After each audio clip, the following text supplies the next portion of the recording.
I'm Alex Morash, and let's queer up health. Republican lawmakers clash with medical school leaders over trans men and pregnancy language.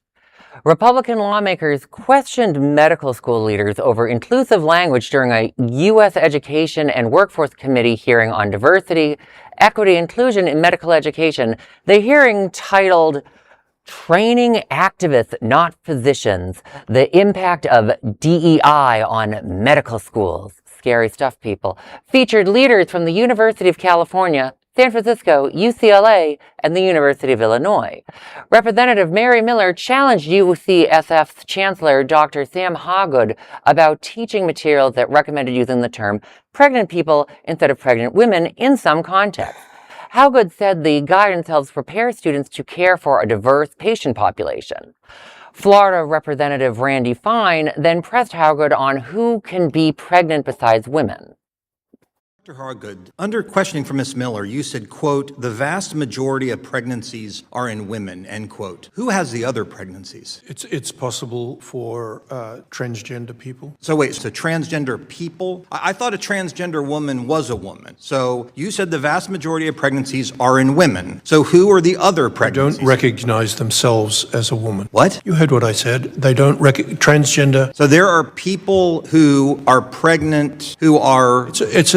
Just use your made-up language. Rare. Who are the other people who are pregnant in your kooky worldview? You said the vast majority of pregnancies are in women. Who are the other pregnancies in? A transgender person. A transgender person. The answer, I presume, in your kooky language would be a transgender man. I don't know why you won't just admit that. A transgender woman would be a man who's pretending to be a woman. So why won't you even say the truth in your own screwed-up view of the world, that the other pregnancies are transgender men? Why won't you just say that? I'm happy to say that. Okay, so say it. Transgender men. Transgender men get pregnant. That is your view. So okay, that's insane.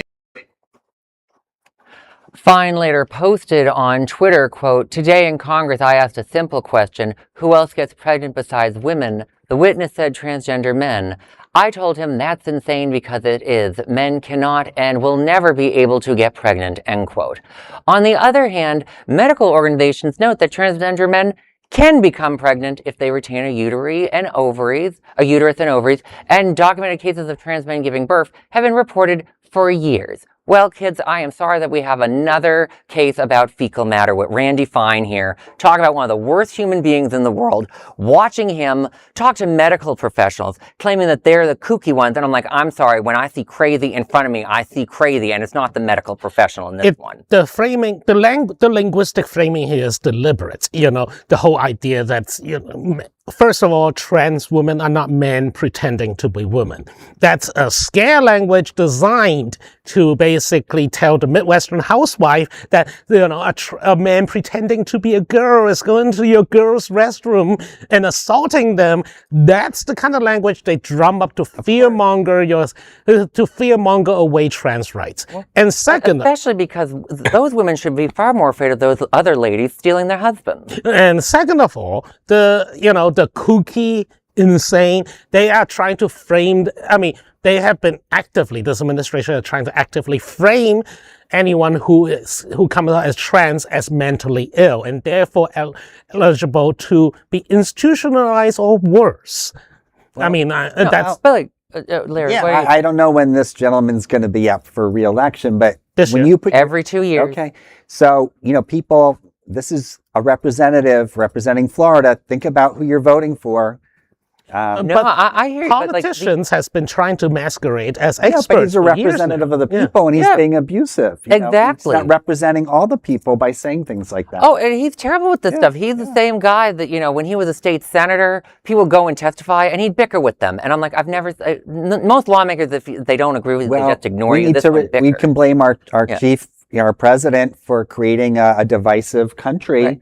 Where people have no respect. But there's also an important health issue, Bobby. The they're deciding to bring doctors and medical professions in to scare people on trans issues Yes. when there's actually real health issues going on. There was an LGBTQ reporter that just did a whole big story on how private equity is buying hospitals, and that leads to worse healthcare outcomes. And instead of Congress being worried about that, worried about our lives when we go get medical care, they're harassing trans people and medical professionals. It's disgusting. And being in healthcare myself in administration, there is an obligation to educate all the staff within the hospital that some people who can have a Exactly. baby may present as men and they are transgendered, but that's transgendered But- man can have a baby. I mean, there are intersex people who Yes, are neither absolutely, male good or point. female biologically, Yes, yes. who have uterine tissues and can get pregnant. Yes. They